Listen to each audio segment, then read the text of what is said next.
এই মুহূর্তের সর্বশেষ আপডেট নিউজ নিয়ে আপনাদের সামনে হাজির হলাম। এখন শুনবেন সংবাদ শিরোনাম। তারেকের অন্তরে কম্পন ধরিয়ে আওয়ামী লীগে যোগ দিচ্ছেন রুমিন ফারহানা। বীরের বেশে ফিরছে শেখ হাসিনা। বিএনপি কি ধ্বংসের দ্বার প্রান্তে? চাঞ্চল্যকর তথ্যভাস। আরও জানাবো, পিলখানা হত্যা মামলায় প্রথমবার আসামি হচ্ছেন শেখ হাসিনা। আপনারা দেখছেন লাইভ নিউজ বাংলা। এতক্ষণ দেখছিলেন সংবাদ শিরোনাম, এখন দেখুন বিস্তারিত। গত 17 বছর ধরে বিএনপি প্রায় হারিয়ে যেতে বসেছিল। পল্টনের অফিসের সামনে চেয়ার পেতে বসে থাকতেন রুহুল কবির রিজভী, মির্জা ফখরুল। ওদের দেখে মনে হতো দলটা মাটিতে গেঁথে গেছে। অথচ মিডিয়ায় বারবার আওয়ামী লীগের বিরুদ্ধে গলা তুলতেন যিনি, বিএনপির নামটা টিকিয়ে রাখতেন, তিনি রুমিন ফারহানা। হঠাৎ করেই অজানা কারণে সেই রুমিন দলে ব্রাত্য হয়ে গেলেন। এখন আবার সোশ্যাল মিডিয়ায় গুঞ্জন তিনি কি আওয়ামী লীগে যোগ দিচ্ছেন। ঘটনা সত্যি নাকি ভেতরে অন্য কিছু? রুমিনের বাবা ভাষা সৈনিক অলি আহাদ। তিনি ছিলেন পূর্ব পাকিস্তান মুসলিম ছাত্রলীগ আর আওয়ামী মুসলিম লীগের প্রতিষ্ঠাতা সদস্যদের একজন। ভাষা আন্দোলনে সামনে থেকে নেতৃত্ব দিয়েছিলেন, দলের জন্য জীবন দিয়েছেন। শেষ দিকে ভুল বোঝাবুঝিতে আওয়ামী লীগ থেকে আলাদা হয়ে যান। মাওলানা ভাসানীর ঘনিষ্ঠ ছিলেন, পরে মতাদর্শগত কারণে নিজস্ব পথ নেন। রুমিন যেন বাবারই গল্পটা আবার বললেন, শেষে তিনিও দল থেকে বিচ্ছিন্ন। এই ফেব্রুয়ারিতে শহীদ মিনারে রুমিনকে ফুল দিতেই দেয়া হয়নি। ভিড় করে তাকে আটকে রেখেছিল যারা, অভিযোগ উঠেছে তার পুরনো দলের দিকেই। এই দলের জন্য কতবার চিৎকার করেছেন, অথচ সেদিন তারাই সামনে দাঁড়ালো। কেউ কেউ বলছে তারেক রহমানের গ্যাং শেষ, কিন্তু কথাটা কি সত্যি? রুমিন নিশ্চয়ই কষ্ট পেয়েছেন। তিনি নিজেও বলেছেন, গত কয়েক মাস ধরে নির্বাচনে কত বাধা এসেছে। সাবেক দলের বিরুদ্ধেই অভিযোগ করেছেন। তবু শেষ হাসিটা রুমিনই হেসেছেন। হাঁস মার্কা নিয়ে নির্বাচনে জিতে নিজের শক্তি দেখিয়েছেন। বিএনপি থেকেও যোগাযোগ হয়েছিল, সাড়া দেননি। এখন সোশ্যাল মিডিয়া জুড়ে আওয়ামী লীগের পক্ষে তার নানা বক্তব্য ঘুরে বেড়াচ্ছে। কেউ কেউ বলছেন, খুলনা থেকে রাজশাহী সবই আওয়ামী লীগ দখল করেছে, তাদের পাশে দাঁড়ানো উচিত। এসব নিয়ে মানুষের মনে বড় এক প্রশ্ন, রুমিন কি আওয়ামী লীগে যাচ্ছেন? অনেক বিশ্লেষক বলেন, প্রথমে অবিশ্বাস্য মনে হলেও বাংলাদেশের রাজনীতিতে অসম্ভব বলে কিছু নেই। বিশেষ করে যখন রুমিন নিজের দল থেকে ছিটকে পড়েছেন, স্বতন্ত্র হয়ে ভোটে জিতেছেন, তখন তার সামনে নতুন রাজনৈতিক দরজা খোলা থাকাই স্বাভাবিক। তিনি সাম্প্রতিক কিছু বক্তব্যে আওয়ামী লীগের উন্নয়ন স্বীকার করেছেন, দলটিকে মাজলুম বলেও ইঙ্গিত দিয়েছেন। পুরনো দলের প্রতি অভিমান নাকি নতুন সমীকরণের ইঙ্গিত, তা নিয়েই চলছে আলোচনা। এখানে টাইমিংটা গুরুত্বপূর্ণ। রুমিন হয়তো সুযোগের অপেক্ষায় আছেন। তিনি যদি আওয়ামী লীগে যোগ দেন, দেশের রাজনীতিতে সেটা একটা বড় ঘটনা হবে। আপাতত গুঞ্জন হলেও রাজনীতিতে নেপথ্যের হিসাব কখনো কখনো অবিশ্বাস্য বাস্তবতা তৈরি করে। সত্যি যদি এমনটা ঘটে, তাহলে বাবার স্মৃতিবিজড়িত দলে ফেরার মতো ব্যাপার হবে। রুমিনের বাবা অলি আহাদ আওয়ামী লীগের প্রতিষ্ঠাকালীন কাণ্ডারি ছিলেন। রক্ত, ঘাম, মেধা দিয়ে দলটা গড়েছিলেন, কিন্তু শেষ পর্যন্ত তিনি বেশি দিন থাকেননি। মতাদর্শগত দ্বন্দ্ব, বিদেশ নীতি, দলের ভেতরের রাজনীতি, এসবের চাপে সরে যান। আজ তার মেয়ে যদি নিজের দলে অবমূল্যায়নের শিকার হয়ে স্বতন্ত্র হয়ে লড়তে হয় আর সেই পুরনো দলে ফিরে যান, তাহলে সেটাই হবে ইতিহাসের পুনরাবৃত্তি।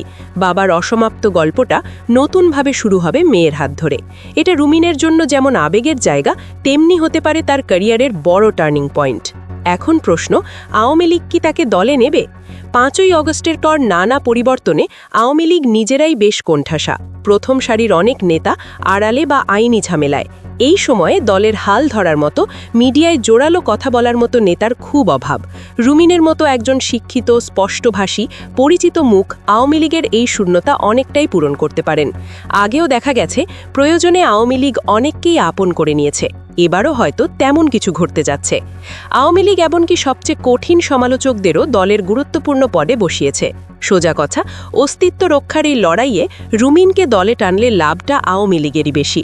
যদিও দলটিতে যারা নিজ থেকে উঠে এসেছেন, তারা, যারা বছরের পর বছর রুমিনের কঠিন সমালোচনার শিকার হয়েছেন, এই সিদ্ধান্তে প্রথমে বিরূপ হতে পারেন।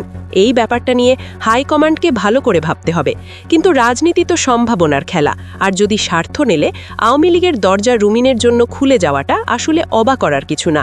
এখানে যোগ্যতার চেয়ে আনুগত্য, দলীয় সমীকরণই অনেক সময় বড় হয়ে হয়ে দাঁড়ায় বিএনপির সাম্প্রতিক অনেক সিদ্ধান্তে সেটার প্রমাণও আছে। এই প্রসঙ্গে মনে পড়ে বড়সারিয়ার নেতা বিশিষ্ট আইনজীবী আর মুক্তিযোদ্ধা ফজলুর রহমানের কথা। সবাই জানে আওয়ামী লীগের যে বিশাল ভোট ব্যাংক বা নীরব সমর্থক, তাদের অনেককেই বিএনপির দিকে টানার পিছনে ফজলুর রহমানের মতো মুক্তিযুদ্ধপন্থী নেতাদের বড় ভূমিকা ছিল। তার পরিষ্কার ইমেজ, যুক্তির ভাষা আর মুক্তিযুদ্ধের চেতনা সাধারণ ও নিরপেক্ষ ভোটারদের বিএনপির প্রতি আস্থা দিতে সাহায্য করেছে। অথচ দলের হাই কমান্ড, বিশেষ করে তারেক রহমান, আজও তাকে কোনো সম্মানজনক বা নীতি নির্ধারণীয় দায়িত্ব দেননি। যিনি দলের জন্য এত ইতিবাচক ইমেজ গড়ে তুলেছেন, তাকেই যদি ঠিকমতো মূল্যায়ন না করা হয়, তাহলে প্রশ্ন ওঠে বিএনপি আসলে কাদের মূল্য দিচ্ছে? রুমিন ফারহানার মতো ফজলুর রহমানও কি উপেক্ষিত?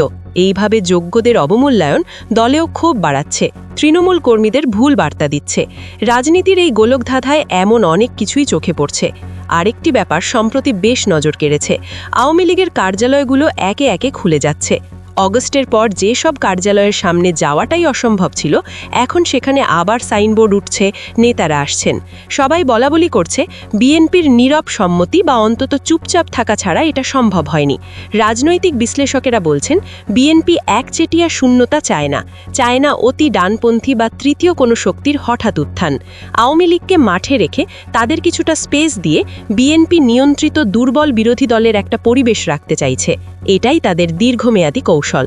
এতে বাইরেও একটা স্থিতিশীল গণতান্ত্রিক পরিবেশের বার্তা যায়। এই সুযোগটা কাজে লাগাতে চায় আওয়ামী লীগ।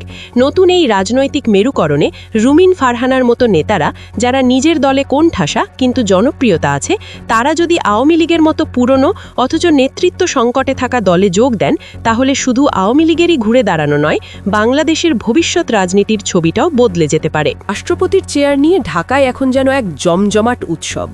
সবাই জানে বদল আসছে, কে আসবে সেটা নিয়েই যত মাথা ব্যথা। বঙ্গভবনের পরবর্তী কর্তার নাম ঘুরে বেড়াচ্ছে দেশের রাজনীতির আড্ডা থেকে শুরু করে চা স্টলে। প্রশ্নটা একটাই, কে হচ্ছেন বাংলাদেশের পরবর্তী রাষ্ট্রপতি? বর্তমান রাষ্ট্রপতি শাহাবুদ্দিন চুপু তার মেয়াদ শেষ করতে পারবেন, নাকি ক্ষমতার পালাবদলের হাওয়ায় বিদায় নিতে হচ্ছে, এটা নিয়েও জোর জল্পনা। যদি বিদায় নিতেই হয়, তাহলে সেই আসনটা কার জন্য? চমক আছে, সন্দেহ নেই, কারণ পরবর্তী রাষ্ট্রপতির তালিকায় উঠে এসেছে ৮ জন হেভিওয়েট নাম। শুনলে অবাক না হয়ে পারবেন না। এই তালিকায় আছেন রাজনীতির পুরনো খেলোয়াড়, আছেন নোবেলজয়ী, এমনকি এমন একজনও আছেন যার নাম স্বপ্নেও ভাবেননি কেউ। এই গোপন তালিকা নিয়ে আজকের এক্সক্লুসিভ রিপোর্ট। বাংলাদেশের সংবিধান বলছে রাষ্ট্রের সবচেয়ে ক্ষমতাবর ব্যক্তি হচ্ছেন রাষ্ট্রপতি। অনেকে বলেন এই পদটা নাকি কেবল আলংকারিক, কিন্তু সংকট আসলেই রাষ্ট্রপতির একটা কলমের খোঁচায় বদলে যেতে পারে পুরো দেশের ভাগ্য। সবার আগে সর্বশেষ আপডেট নিউজ দেখতে সাবস্ক্রাইব করে আমাদের চ্যানেলের সাথেই থাকুন। আমাদের নিউজ ভালো লাগলে লাইক, কমেন্টস ও শেয়ার করুন। ধন্যবাদ সকলকে।